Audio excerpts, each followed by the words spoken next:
এখানে আমি ডাল রান্না করেছি। আর দেখেন ডালের কালারটা কত সুন্দর, মশলা ইয়ামি ইয়ামি। আর এখানে ডিম আমি ভুনা করেছি, কেটে সিদ্ধ করে কেটে ডিম ভুনা করেছি। এটা কিন্তু খেতে খুবই স্বাদ। আর এখানে রান্না করেছি সবজি।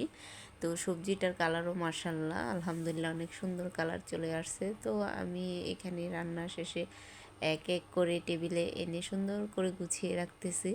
তো যাই হোক, তরকারির কালারগুলো কিন্তু অনেক সুন্দর হয়েছে। যদিও তাড়াহুড়াভাবে রান্না করেছি। আর তাড়াহুড়া করে রান্না করাটা কিন্তু আমাদের অনেক সময় আরও বেশি সময় লেগে যায়, মানে সমস্যা হয়ে যায়। আর এদিকে দেখেন না, আমার মেয়েটা কত সুন্দর কিউটভাবে খেলাধুলা করতেছে।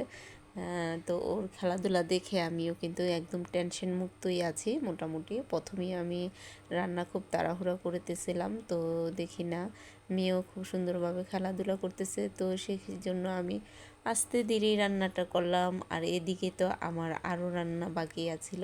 তো যাই হোক, আমি রান্না শেষ করে এই যে আমার মানে টেবিলে নেওয়া হয়ে গেছে, মোটামুটি টেবিলে রাখা হয়ে গেছে। আর এদিকে ডিমের চচ্চড়িটা আমি কিভাবে রান্না করেছিলাম সেটাই আমি আপনাদেরকে দেখাবো।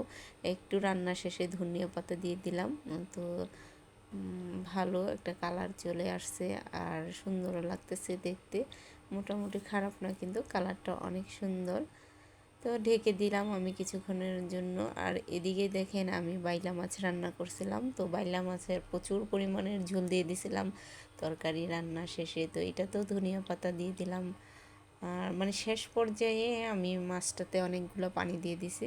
তো পানিটা শুকানোর জন্য আমি চুলার আঁচটা বাড়িয়ে দিলাম। আর এদিকে আমার মেয়ে এসে আবার বারান্দাতে অপেক্ষা করতেছে, মানে নিচে কি যেন দেখতেছে, কাকে দেখতেছে জানি না। যাই হোক, কিন্তু ও কিন্তু খুব শান্তশিষ্টভাবেই আছে। আজকে ওর এই শান্তশিষ্টতা দেখে আমি আসলে অবাক হয়ে গেলাম যে এত সুন্দরভাবে শান্তশিষ্ট কীভাবে, আর কেনই বা আজকে এত সুন্দরভাবে শান্তশিষ্ট হয়ে আছে। নিচে কি যেন দেখতেছিল একা একা দাঁড়িয়ে। তো ওর শান্তশিষ্ট দেখে আমার খুব ভালোই লাগলো। তো আমি নিচে যাব, এর সাথে সাথে আমার সাথে সাথে সেও নিচে চলে আসলো।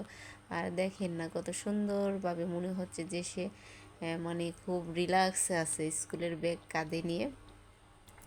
আর এখানে সব মানে গ্যারেজের নিচে এসে সবগুলা দেখতেছিল, কারেন্টের মিটার। তো ওর দুষ্টুমি দেখে আমি ওকে বলতেছি যে চলো বাসায় চলে যাব, কিন্তু ও বাসায় আসতে যাচ্ছে না। মানে বাসায় যাওয়ার জন্য সে রাজি না, একবারে এখানেই সে থাকবে, খেলাধুলা করবে।